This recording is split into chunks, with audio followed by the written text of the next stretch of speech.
Bonjour à tous, nous sommes au 7e jour de notre calendrier de l'Avent et aujourd'hui, nous allons voir que ce n'est pas encore fini. Et je vous encourage à lire et à méditer sur le psaume 73, versets 1 à 28. Et je vais vous lire le verset 17 qui nous dit « Jusqu'à ce que j'arrive au sanctuaire de Dieu, alors j'ai compris le sort final des méchants. » Ce psaume m'a semblé confus, jusqu'à ce que je prenne le temps de l'étudier et de prier.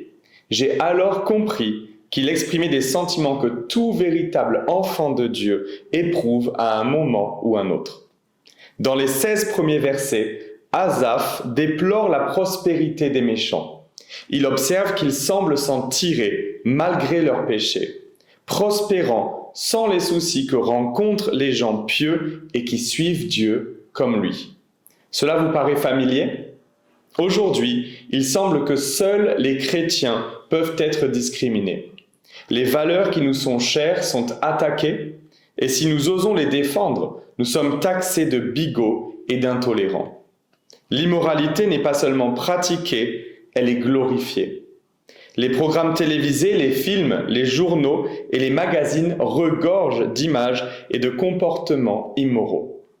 Ceux qui influencent le plus notre société sont souvent les moins vertueux, recevant bien plus d'argent et d'attention que les personnes pieuses.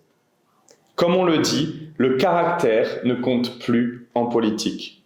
À lire les propos et actions de certains dirigeants, cela paraît bien vrai. Cependant, ce psaume nous rappelle que leur prospérité n'est que temporaire. En fin de compte, leur péché les rattrapera. Le jour de la justice viendra.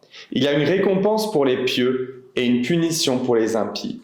En tant que croyants, notre rôle n'est pas de haïr ou de mépriser les impies, mais de prier pour eux, de les aimer et de leur partager la vérité du salut par Jésus-Christ.